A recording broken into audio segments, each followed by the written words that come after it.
bagaimana pendapat para intelektual kita juga tentang puasa. Saya membawa beberapa tokoh. Nanti kita akhiri dengan dua tokoh idola kita, Jalaluddin Rumi dan Suhrawardi Al-Maktul.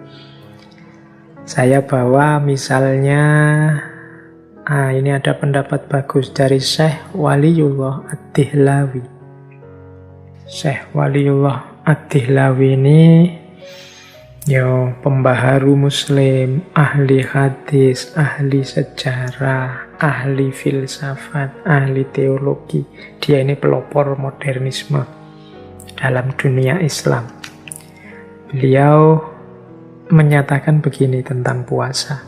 Kata Syekh Dihlawi, puasa itu adalah tiryak. Tiryak itu penawar bagi racun-racunnya setan, kata Syekh Dihlawi. Dengan puasa Anda memukul, menghancurkan naluri kebinatangan atau al-bahimiyah yang mungkin selama ini menguasai diri Anda. Nah, ini bisa dilihat dalam Hujjatullahil Balighah, karya beliau. Jadi bagi Syekh Dihlawi, puasa itu adalah semacam, kalau bahasa hari ini ya, detoksifikasi spiritual. Dalam diri kita ini kan banyak racun-racunnya yang mengotori batin kita, sehingga spiritualitas kita terhambat. Nah, obatnya dari kekotoran-kekotoran jiwa itu antara lain ya puasa. Dialah yang menjadi tiryak. Tiryak itu penawar dari karat-karat racun-racun kotor-kotor yang ada dalam diri kita. Jadi ketika kita sedang puasa, terjadi detoksifikasi spiritual. Ya tentunya yang puasanya sungguh-sungguh ya, bukan yang puasa hanya formalitas untuk mendapatkan, untuk menahan lapar dan haus saja. Nah, ini Syekh Waliyullah Dihlawi. Boleh saya tambahi lagi, misalnya ini ada pendapat dari Syekh Abdul Wahab Asy-Sya'rani. Nah, ini teman-teman pesantren pasti kenal dengan beliau ini. Syekh Abdul Wahab Asy-Sya'rani ini biasanya disebut Imam Sya'rani. Sufi besar, dianggap wali kutub juga pada zamannya. Beliau ini gelarnya Imamul Muhaqqiqin wa Zudwatul Arifin. Beliau ini selain ahli sufi, juga ahli fikih, juga ahli hadis. Beliau menulis 60 lebih kitab. Ya kebanyakan bercorak tasawuf. Misalnya Lataiful Minan, Tambihul Muhtarin, dan lain-lain. Teman-teman yang suka kajian tasawuf harusnya kenal tokoh ini. Kisah-kisah tentang karomah beliau juga banyak. Kalau yang muda-muda kan biasanya yang diincer ya cerita-cerita karomahnya ini. Nah, kata Syekh Abdul Wahab Asy-Sya'rani, puasa itu membawa kita kepada woyah an-nuroniyah, woyatun nuroniyah. Jadi tujuan nuron ya, nur itu cahaya, nuron berarti pencerahan. Jadi membawa kepada pencerahan batin kita, juga peneguhan rohani, dan juga melahirkan berbagai kebajikan saat kita berpuasa. Jadi puasa itu mencerahkan batin kita, memantapkan rohani kita. Dia melahirkan banyak sekali kebaikan.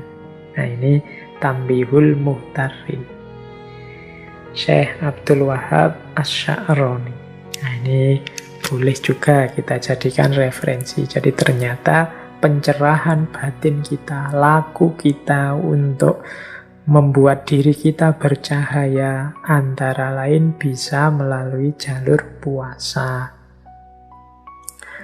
Boleh juga, ini ada quotes yang populer sekali dari tokoh intelektual muslim. Kalau ini modern. Thorik Ramadan. Beliau ini filosof, penulis, akademisi, asalnya dari Swiss. Cucu dari Imam Hasan al-Banna, pendiri Ikhwanul Muslimin. Beliau ini profesor di Fakultas Teologi Universitas Oxford. Jadi, kalau ini beliau intelektual kontemporer. Beliau punya pandangan begini. Filosofi puasa mengundang kita untuk mengenali diri kita sendiri, menguasai diri kita sendiri, dan mendisiplinkan diri kita sendiri menjadi lebih baik. Juga untuk membebaskan diri kita sendiri. Berpuasa berarti mengenali ketergantungan-ketergantungan kita dan membebaskan kita darinya. Ini kalimatnya ada diri kita sendiri banyak. Ayo kita cermati ya tadi. Yang pertama, puasa itu berarti punya manfaat mengenali diri. Diri kita yang lemah, banyak kekurangan, banyak ketidaktepatan. Kalau sudah mampu mengenali diri, kita menguasai diri kita sendiri. Kita ini kan dalam hidup kita sehari-hari sering tidak menguasai diri kita sendiri. Nah, saat puasa ini kita kuasai benar diri kita. Kita ini kan seringkali diombang-ambingkan oleh hawa nafsu, oleh ambisi, macam-macam. Kita tidak menguasai. Nah, ketika puasa kita kuasai diri kita sekarang. Ini tidak boleh, itu tidak boleh, dan sebagainya. Yang ketiga, mendisiplinkan diri kita. Jadi, puasa itu kan paling kelihatan latihan disiplinnya. Kapan boleh makan, kapan tidak boleh makan. Kapan harus sahur, kapan harus buka, kapan waktunya habis, dan lain sebagainya. Disiplin. Kemudian juga pembebasan diri. Jadi, puasa membuat kita sadar hakikat diri kita sehingga kita bisa membebaskan diri kita dari ketergantungan-ketergantungan di luar diri kita dan hanya bergantung pada Allah saja. Nah, ini pandangannya Thoriq Ramadan. Puasa membuat kita kenal diri, membuat kita menguasai diri, mendisiplinkan diri, dan membebaskan diri. Baik, saya lanjutkan. Waktunya masih 20 menit ya. Kurang lebih. Kita lihat sekarang. Pandangan, ini tokoh yang sering dan pernah kita bahas. Yaitu beliau dari tradisi filosof muslim iluminatif Suhrawardi al-Maktul. Yang terkenal dengan filsafat isyroknya. Dengan quotes-nya yang populer sekali. Engkau hanya kaca, bukan cahaya. Nah, manfaat puasa ini menurut Syekh Suhrawardi adalah mempersiapkan jiwa. Membuat diri kita terlepas dari penjara materi.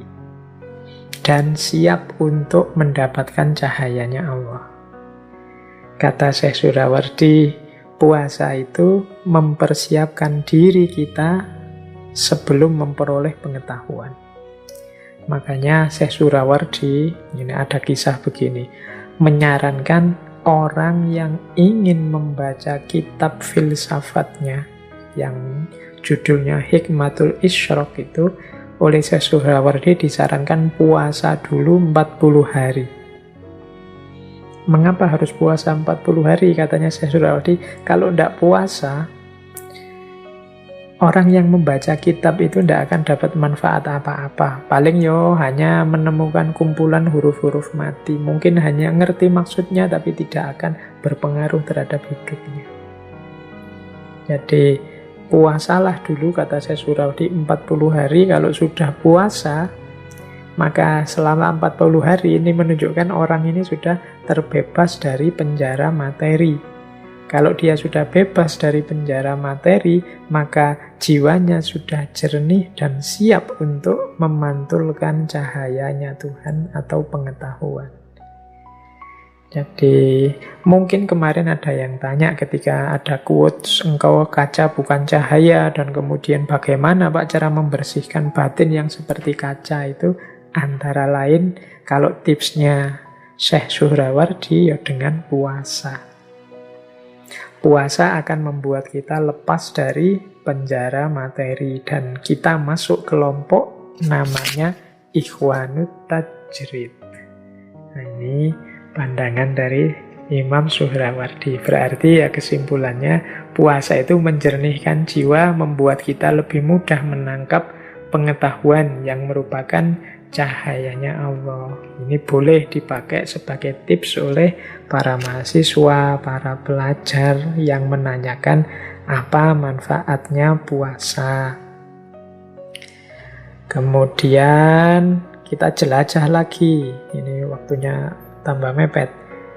Misalnya saya ambil lagi pandangan Syekhul Akbar, Ibnu Arabi. Apa sih puasa itu? Manfaatnya apa? Hakikatnya apa? Menurut Ibnu Arabi, puasa itu yang pertama-tama rahasianya adalah pencegahan dan peninggian. Ini semacam yin yang tadi. Harusnya orang itu kalau dicegah ya tambah tidak bisa berkembang. Tapi kebalikannya dalam puasa, orang yang dicegah tapi dia semakin tinggi. Dicegah fisiknya tapi semakin tinggi level spiritualnya. Jadi menurut Ibnu Arabi, puasa itu pencegahan dan peninggian. Ini yang pertama. Yang kedua, puasa itu rahasianya adalah tiada tindakan, tidak melakukan apa-apa. Ini yang saya jelaskan di depan tadi ya, bahwa uniknya puasa itu dia perintah, tapi perintah untuk tidak melakukan. Biasanya perintah itu kan perintah untuk melakukan sesuatu, tapi ini unik, perintah untuk tidak melakukan. Jadi rahasia kedua puasa menurut Ibnu Arabi adalah tiada tindakan, tidak melakukan apa-apa. Harusnya di era pandemi seperti sekarang ini, puasa kita bisa lebih berkualitas karena kita tidak banyak disibukkan oleh kegiatan-kegiatan di luar rumah. Bisa meminimalkan tindakan-tindakan yang bisa membatalkan puasa, khususnya secara batin. Karena hakikatnya puasa, kita akan menemukan rahasia puasa dalam tidak melakukan apa-apa. Ya tidak melakukan apa-apa itu maksudnya tidak makan, tidak minum, tidak berhubungan seks, tidak, dan lain sebagainya. Yang ketiga, puasa adalah penafian keserupaan. Nah ini menarik, istilahnya penafian keserupaan. Puasa ini akan menegaskan tauhid kita, akan menegaskan pengagungan kita kepada Allah, semakin menunjukkan inilah bedanya aku manusia yang lemah dengan Allah yang maha kuasa, maha segalanya. Jadi menafikan keserupaan kita yang makhluk dengan Khalik. Jadi ada unsur kesadaran bahwa aku dan Khalik ini ternyata jauh. Khalik itu tidak butuh apa-apa, sementara aku butuh dia. Nah ini hakikat dari puasa yang ketiga, menafikan keserupaan.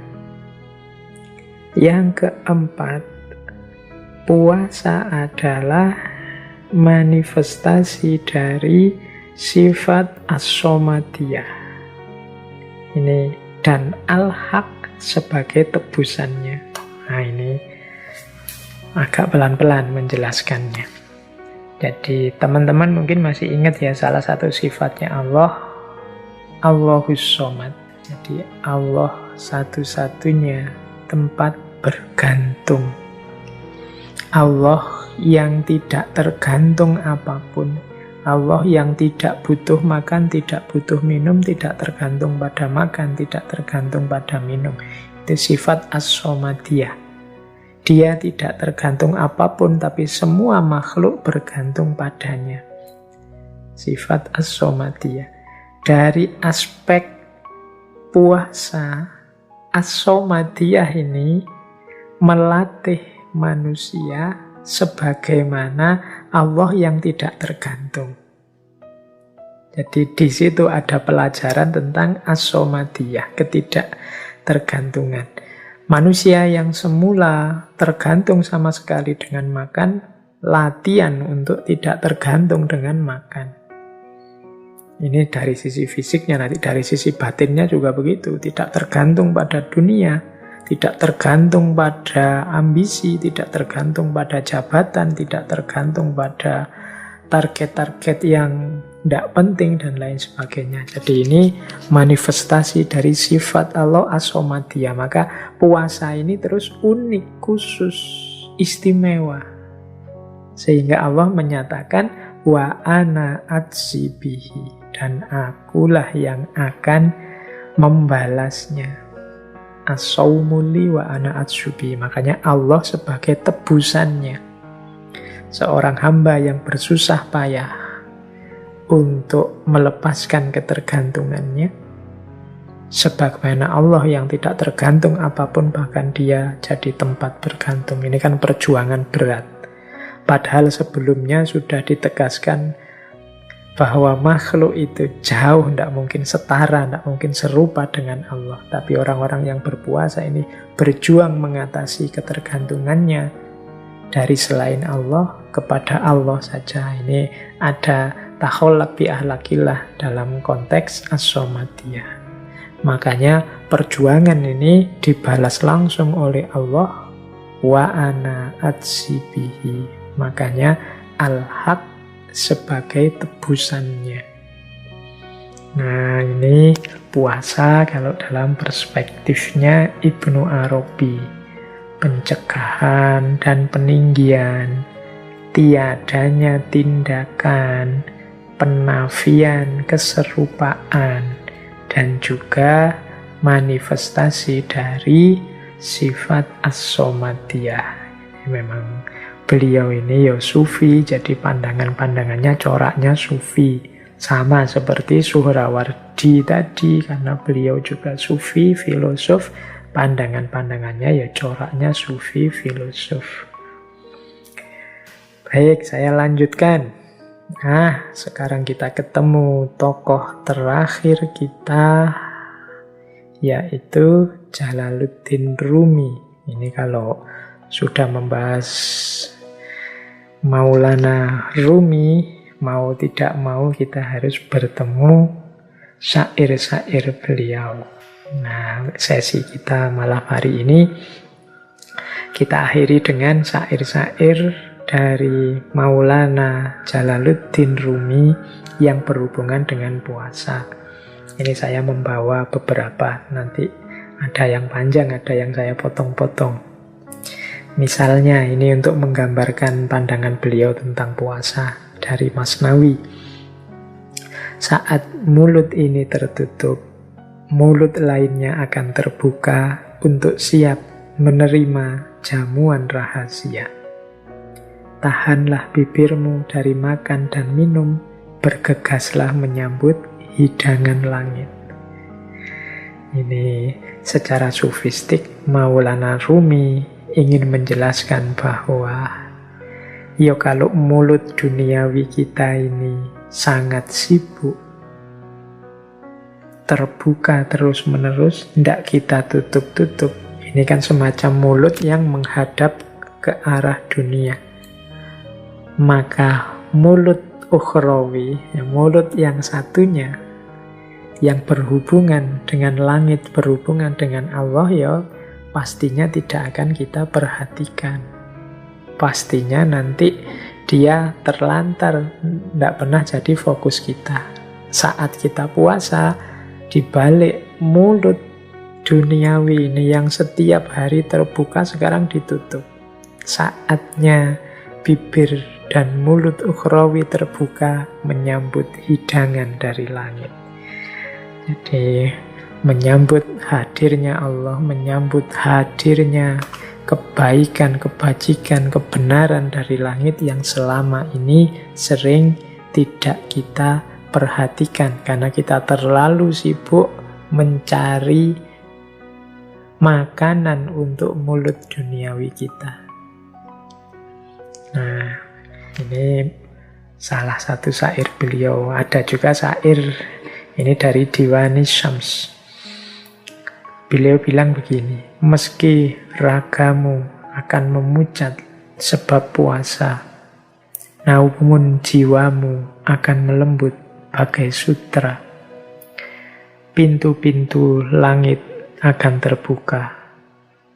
Yusuf menjadi pemimpin Mesir yang dicintai sebab ia bersabar dalam sumur gelap tak terperi. Nah, jadi ini membicarakan lagi hikmah-hikmahnya puasa. Meskipun membuat kita tambah kurus, tambah pucat, ragamu memucat sebab puasa, tapi jiwamu tambah lembut seperti sutra. Kemudian spiritualitasmu juga meningkat karena pintu-pintu langit terbuka. Keberhasilan apapun yang ingin engkau capai pastinya membutuhkan kesiapanmu untuk berpuasa. Yusuf menjadi pemimpin Mesir yang dicintai sebab ia bersabar dalam sumur gelap tak terperi. Ini pelajaran juga seperti saya bilang tadi ya, puasa itu mungkin sakit tapi dia menguatkan, membawa pada keberhasilan. Ini juga disampaikan oleh Maulana Rumi